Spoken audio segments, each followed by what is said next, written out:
taong bayan. Kami mga Ilocano, isinusukan na namin siya. Pero sa totoo lang, love namin siya in the beginning. Pero sa totoo lang, kung meron kang girlfriend at niloloko ka niya, may kipag-break ka ba o hindi? Lahat ng mga Ilocano nakipag-break na kami sa kanya at itinatakwil na namin siya. Ayaw na namin siyang maging leader. Attorney, ang mga katanungan ngayon sa mga nanonood regarding sa impeachment na pinapile, i-follow up lang namin. Bakit daw hindi tayo sumabay nung Monday nag-file at bakit ngayong araw lang? Eh, Para siyempre, hindi daw tayo naunahan. Yun ang mga napaghandaan ba natin yung ginagawa nila na inunahan tayo para i-technical yung mga pag-file natin at maharang? diligent kami eh. Yung nag-file ng Monday, hindi magaling kaya mabilis gumawa.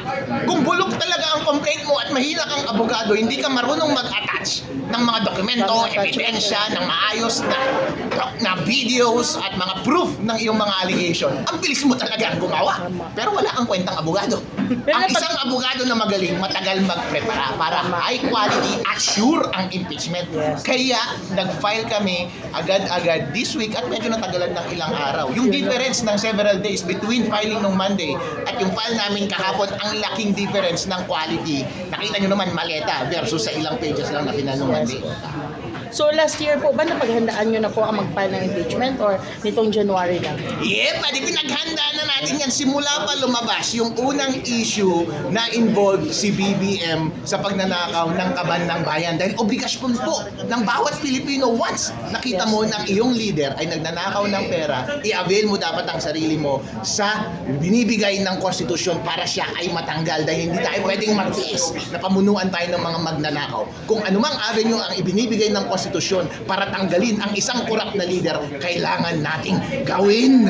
Kaya handang-handa kami para sa impeachment na ito. Kaso nga lang, pinurnada tayo kahapon. If ever, attorney, titingnan natin yung negative side. If ever talaga na gagawa talaga sila ng maraming technicality. So, maaasahan natin na itong reklamo natin mapupunta na sa Supreme Court.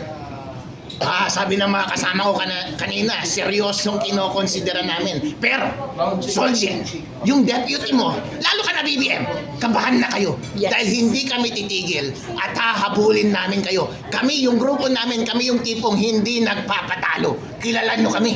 Yes, attorney. Mabuhay ang Yeah! President!